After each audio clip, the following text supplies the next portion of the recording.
नमस्ते, कैसे हैं आप सब लोग। जब हमें चुना जाता है तब हमारे साथ ये होता है। जी हाँ, आपको चुना गया है। अगर ये सब कुछ हो रहा है आपके साथ में तो बहुत परेशानी हो रही है, बहुत ज़्यादा डिफ़िकल्ट समय है। आपको समझ ही नहीं आ रहा कि करें क्या, और वो परेशानी के बाद परेशानी आते जा रही है। तो आज है ना, इसका हम हल भी निकालेंगे। और ये जो चुना हुआ रास्ता है ना, ये क्यों है वो चुना हुआ रास्ता। चलिए, इससे ना पहले शुरुआत हम खुद से ही करते हैं। हमारी ज़िंदगी में जब परेशानी आती है या हम बहुत ज़्यादा परेशानियों का सामना कर रहे होते हैं, तो ये ज़रूर आता है माइंड में। ये सुनने के बाद आपके भी माइंड में आ रहा होगा कि ठीक है यार, अगर हम बहुत ज़्यादा परेशान हैं, हमें चुना गया है, तो हमें ही क्यों, और कब तक ये परेशानी चलेगी। तो कब तक परेशानी चलेगी और कैसे उस परेशानी का हल निकालना है, इस पे तो डेफिनेटली आज ही हम चर्चा करने वाले हैं। लेकिन चुना गया है उस पर पहले मैं बात कर लेती हूँ। अपने ऊपर आते हैं। हमारे सामने करीब 4 या 5 बच्चे बैठे हुए हैं। आप अपने सामने सोचिए, इस वक़्त आपके सामने कोई 4-5 बच्चे बैठे हुए हैं। अब ये बच्चों में से 3 बच्चे बहुत ज़्यादा वीक हैं। एक बच्चा दिमाग से बहुत तेज़ है और एक बच्चा शरीर से बहुत हुष्ट-पुष्ट है, ठीक है?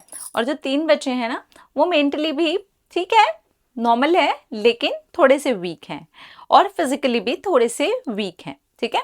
लेकिन ये जो 2 बच्चे हैं, ये मेंटली एक स्ट्रॉन्ग है और एक फिज़िकली स्ट्रॉन्ग है। आप मेंटली स्ट्रॉन्ग वाले को आप कौन-सा काम देंगे? कि जा बेटा भाग करके वो वाला सारा सामान लेकर के आ, या फिर उसको कहेंगे कि चलो ये मेरे गणित की कुछ चीज़ें पड़ी हुई हैं या फिर मेरी कुछ पढ़ाई लिखाई की चीज़ें पड़ी हुई हैं जो मुझे इस बच्चे को देनी चाहिए। तो आप पहले उसको देखेंगे कि उसकी काबिलियत क्या है। आप खुद भी यही करेंगे ना। अगर आपको खुद से उन बच्चों को देखते हुए समझ आ चुका है कि इसकी जो मेंटल कंडीशन है वो एक्चुअली स्ट्रांग है, अब आप क्या करेंगे, उसको थोड़े ज़्यादा ही डिफ़िकल्ट टास्क देंगे कि मेंटली ये बच्चा और ज़्यादा स्ट्रांग बने। अब अगर उसको बच्चे को आप ऐसे टास्क देते रहते हैं जो उसके ना तो स्ट्रांग बनने में काम आ रहे हैं, ना उसकी ग्रोथ करने में कोई काम आ रहे हैं, आप दिए जा रहे हो, तो उसके मेंटल स्ट्रांग होने का बेसिकली आप कोई फ़ायदा भी नहीं उठा रहे हो। ना तो आप उसको ऐसी कुछ चीज़ें दे रहे हो जिसका उसका माइंड और ज़्यादा ग्रो करे। बिल्कुल ऐसे ही जो बच्चा फिज़िकली फिट है या फिज़िकली ज़्यादा एक्टिव है, अब आप उसको बैठा देते हो कि नहीं, तुझे यहाँ पर सिर्फ बैठ कर के ही काम करना है। जबकि आप उससे और भी जो चीज़ें थीं, जो आप उस बच्चे से एक्चुअली करवा सकते थे, जिससे कि उसका जो फिज़िकल जो भी चीज़ें से आप काम भी पा सकते थे और उससे उसी चीज़ को आप बढ़ावा भी दे सकते थे। सो बेसिकली आप खुद भी तो अगर देखो छोटे-छोटे बच्चों के अंदर अगर आप, क्योंकि यूनिवर्स के लिए हम वैसे छोटे बच्चे हैं इसलिए मैंने छोटे बच्चों का ही एग्जांपल लिया है, ठीक है? तो जो वीक हैं उनको यूनिवर्स वैसे टास्क नहीं दे रहा है जैसे हमें दे रहा है। क्योंकि वो कहीं न कहीं ये देख रहा है कि इनकी काबिलियत है और इन्हें और स्ट्रॉन्ग बनना है। बहुत बार कोई इंसान आता है हमारी लाइफ में कोई लेसन लेकर के, हम उसमें से लेसन नहीं सीखते हैं, लेकिन हम सिर्फ रोते हैं। और रोते हैं, रोते-रोते अपने आप को सिर्फ वीक बनाते रहते हैं। और वीक बनते-बनते होता क्या है कि वो टास्क हमारे लिए और ज़्यादा मुश्किल, और ज़्यादा मुश्किल, और ज़्यादा मुश्किल होते जाते हैं और हम ही वीक होते जा रहे हैं। बिल्कुल वैसे ही, अगर आप किसी दिमाग से तेज बच्चे को बिल्कुल स्लो-स्लो, सिंपल-सिंपल से पहले क्वेश्चन देते हो, फिर धीरे-धीरे आप उसका बढ़ाते हो, बहुत ज़्यादा आप उसको डिफ़िकल्ट कोई क्वेश्चन दे देते हो। अब वो जो बच्चा है वो उसको जब सॉल्व कर रहा है उससे नहीं हो रहा, 2 बार, 3 बार, 4 बार, 5 बार, 10 बार, 20 बार उसने किया, उससे नहीं हो रहा, उसने फाइनली वो कॉपी फाड़ करके फेंक दी। उसने कहा नहीं, मैं तो भाई 2 के पहाड़े पे ठीक हूँ, ये क्या मेरे को 50 का पहाड़ा करवा रहे थे तुम, मेरे को नहीं करना। अब उसकी जो ग्रोथ है वो खुद ही रुक गई। आपके पास खुद के पास इस बात का जवाब है कि हाँ, उस बच्चे ने कहीं न कहीं अपनी ग्रोथ खुद ही रोक ली। आप फिर भी उसको पुश करते हो। यूनिवर्स भी हमें बिल्कुल वैसे ही पुश करता है कि करो, कर सकते हो तुम, कर सकते हो। अगर हम रो करके अपनी कॉपी किताब फाड़ करके बैठ जाएँ आराम से कि नहीं, ठीक है, धीरे-धीरे हमें टास्क मिलने बंद हो जाएँगे। लेकिन जो चीज़ को हमने मुश्किल बनाया था, वो तो और मुश्किल रूप ले चुकी है हमारे सामने। और यहाँ पर फ़ायदा कुछ नहीं हुआ हमारा, हमारा नुकसान ही हो गया, हम और ज़्यादा वीक हो गए।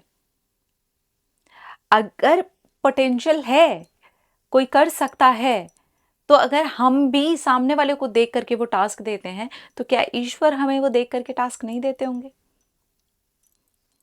अगर किसी इंसान से कोई लेसन सीखना है, किसी परिस्थिति से मुझे कुछ सीखना है, कुछ बुरा हो गया है लाइफ में, कुछ चीज़ें हैं बहुत ख़राब चल रही हैं, मुझे वहाँ से सीखना क्या है?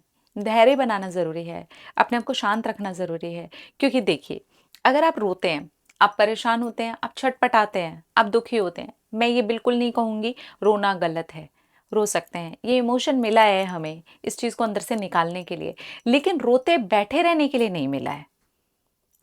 हमारे आँसू मिले हैं, हमें दर्द मिला है, वो इसीलिए मिला है, ये इमोशन ही इसलिए मिला है कि हम उसे रिलीज़ करें। लेकिन प्रॉब्लम कहाँ आती है, हम उसे रिलीज़ नहीं करते हैं। हम वो आँसुओं को ही अब अपना सहारा बना लेते हैं। हमें ये नहीं करना होता है, ठीक है? अगर हमें चुना गया है ना, तो हमें ये टास्क को ऐसे करना है कि मैं कैसे-कैसे इस चीज़ के ऊपर और ध्यान लगा सकूँ। मुझे अगर ये चीज़ मिली है, मुझे किसी से कोई लेसन सीखना है, सीख लिया, अब मैं आगे बढ़ती हूँ।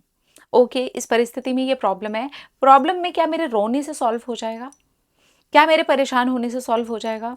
डेफ़िनेटली वो नेचर है भाई, मैं परेशान होऊँगी।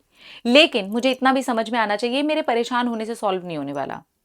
तो इसलिए मुझे अपने आप को शांत करना है, डीप ब्रीथिंग करिए, शांत रहिए।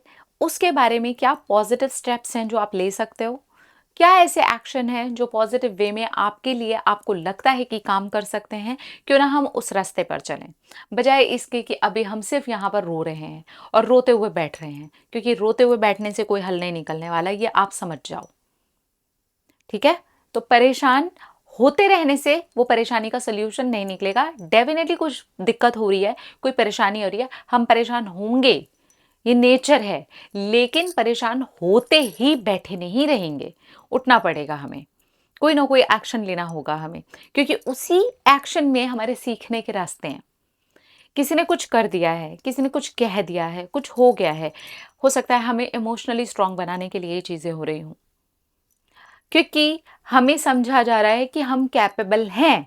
लेकिन अगर हम अपने आप को इमोशनली उसी जगह वीक बनाते चले जाएं, नहीं नहीं मुझे तो ऐसा बोल दिया, मुझे तो लग गया, अब तो सालों से लगा ही पड़ा है, मुझ में से निकल ही नहीं रहा, तो हमारे चुने होने का फ़ायदा भी हम गलत तरीके से उठा रहे हैं। हमें इस चीज़ का फ़ायदा उठाना चाहिए कि ठीक है, ये चीज़ हो रही है, बार बार हो रही है, बार बार हो रही है, क्या चीज़ है जो मैं इसमें से सीखी नहीं हूँ? मुझे सीखना ज़रूरी है। पेन हो रहा है, मुझे सीखना ज़रूरी है। जब आपको पेन होता है, जैसे आपको कभी कहीं चोट लग जाती है, कहीं कोई दर्द हो रहा होता है, तो पहले आपको ही समझ में आता है कि दर्द हो रहा है ना? माइंड तक वो मैसेज जाता है कि आपको दर्द हो रहा है, फिर बहुत दर्द हो रहा होता है। आप क्या करते हो? उस दर्द को लेकर के सिर्फ रोते बैठते हो या फिर कोई ना कोई एक्शन लेते हो? कोई पेन किलर लेते हो, डॉक्टर के पास जाते हो, उसके ट्रीटमेंट के बारे में सोचते हो, उसकी जाँच-पड़ताल करवाते हो, उसके ट्रीटमेंट्स की तरफ आगे बढ़ते हो, कुछ ना कुछ करते हो ना? है ना? तो ये शारीरिक दर्द बिल्कुल ऐसे ही अपना मानसिक दर्द भी है। अपने अंदर के इमोशनल पेन्स भी हैं। वो चीज़ें भी हैं जहाँ हम चुने गए हैं, जिस रास्ते पे हम चल रहे हैं, वहाँ पर कुछ ऐसे भी दर्द हैं जो शरीर में नहीं हो रहे हैं, मन में हो रहे हैं। इमोशनल पेन है वो, जो लोगों को दिखाई नहीं देता है, जो डॉक्टर जाकर के डिटेक्ट नहीं कर सकता है, लेकिन वो हमारे अंदर चल रहे हैं। तो हमें वो चुने गए रास्ते को समझते हुए कि इससे मुझे सीखना क्या है? क्या सीखना है? क्या इमोशनली स्ट्रांग बनना है? तो एक कान से सुनना पड़ेगा और दूसरे कान से बहुत सारी बातों को मुझे रफ़ा-दफ़ा करना पड़ेगा, क्योंकि हर चीज़ को मैं अपने सीने पे लेके नहीं बैठ सकती। वो भार मेरे ऊपर आ रहा है, मुझे नहीं लेना। कुछ हेटर्स को साइड करना पड़ेगा, कुछ बातों को साइड करना पड़ेगा, कुछ बातों का जवाब भी देना पड़ेगा। कहाँ पर मुझे बोलना है, कहाँ पर नहीं बोलना है, कौन से लोग हैं जो मेरी बातों को डिज़र्व करते हैं और कौन से लोग हैं जो डिज़र्व नहीं करते हैं, ये सब भी मुझे सीखना होगा, क्योंकि ये मेरे चुने गए रास्ते पर आता है। मेरे हर एक लेसन मेरे उस रास्ते का एक्चुअली मार्गदर्शक ही है, जहाँ पर हमारा अगर हम समझ जाते हैं तो बहुत आसानी से निकल जाते हैं आगे, लेकिन नहीं समझते हैं तो हम बैठे रह जाते हैं। फिर हम उन 3 बच्चों की तरह हो जाते हैं जो वीक हैं, जिनको एक्चुअली अब किसी चीज़ के लिए चुना ही नहीं जा रहा, किसी चीज़ के लिए कुछ बोला नहीं जा रहा। देखिए ज़िंदगी है, मैं हमेशा बोलती हूँ, ये एक रोलर कोस्टर की तरह चलने वाली है। उतार-चढ़ाव आएँगे, लेकिन उतार-चढ़ाव में भी कभी आपने राइड लिए? रोलर कोस्टर में बैठे हो कभी? आपने देखा है नीचे जाता है फिर ऊपर जाता है, कैसे दिल की धड़कनें ऊपर नीचे हो जाती हैं। लेकिन एक बेल्ट होती है, एक सेफ्टी होती है हमारे साथ में, हम बंधे हुए होते हैं उसमें से। बिल्कुल ऐसे ही हमें ईश्वर ने पकड़ रखा है, हमें उससे डरने की बात नहीं है कि वो सेफ्टी छूटी नहीं है। हम खुद अंदर से अगर डर रहे हैं, उस राइड में जब हम ये सहारा बना करके चलते हैं, ये सेफ्टी है यार, इसने मुझे पकड़ रखा है, आप देखोगे आप सिर्फ राइड का मजा लोगे।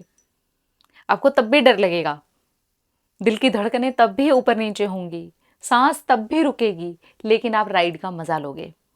लेकिन अगर आप ये सोच लो कि ये सेफ्टी तो है ही नहीं मेरे पास, तो आप उस राइड का मज़ा भी नहीं ले पाओगे। बिल्कुल ऐसे ही है, इस चुने हुए रास्ते पर हमें इस राइड का मज़ा लेना है। हमें एक ज़िंदगी यहाँ जीने के लिए आए हैं और हमें इसे मज़ेदार तरीके से जीना है। ये लोग हमारे लिए मज़ेदार नहीं बनाने वाले, ये आप याद रखो। और ना हम किसी के लिए आइसक्रीम बन सकते हैं, सबके लिए तो नहीं बन सकते। हम कुछ लोगों के लिए बहुत अच्छे होंगे, कुछ लोगों के लिए ख़राब होंगे, चाहे हम इस दुनिया का सब अपनी जान ही क्यों ना दे दें। तो इसलिए हमारा ये समझना बहुत ज़रूरी है कि कहाँ पर हमें क्या समझना है, कहाँ हमें क्या बोलना है, कहाँ हमें स्ट्रॉन्ग बनना है, कहाँ हमें अपनी पर्सनैलिटी पे काम करना है, कहाँ मेरे इस चुने गए रास्ते पर मुझे आगे चलते जाना है। उतार चढ़ाव आने वाले हैं, लेकिन वो सेफ्टी मेरे साथ है। फिर आप देखोगे कि इस राइड का आप मज़ा भी ले लोगे, निकल भी जाओगे और टॉप भी करोगे। ठीक है, तो आप टॉप करने के लिए चुने गए हो, ऐसे बैठ करके हाथ पे हाथ रख करके अपने आप को वीक बनाने के लिए चुने नहीं गए हो। ईश्वर ने कुछ सोचा है, कुछ समझा है, आपके अंदर कुछ देखा है, आपके कुछ कर्मों के अनुसार आपको उसमें से वो खुद ही निकालना चाहते हैं, और इसी वजह से हमें ये टास्क मिले हैं करने के लिए। तो क्यों ना इन टास्क को ईश्वर का इस इशारा समझ करके हम चलें आगे और मजबूती के साथ बढ़ें आगे। आई लव यू। अपना अपना रखिए ख्याल, अपने आप से कीजिए ढेर सारा प्यार, ताकि आप अट्रैक्ट करें ढेर सारा प्यार। I love you. टाटा।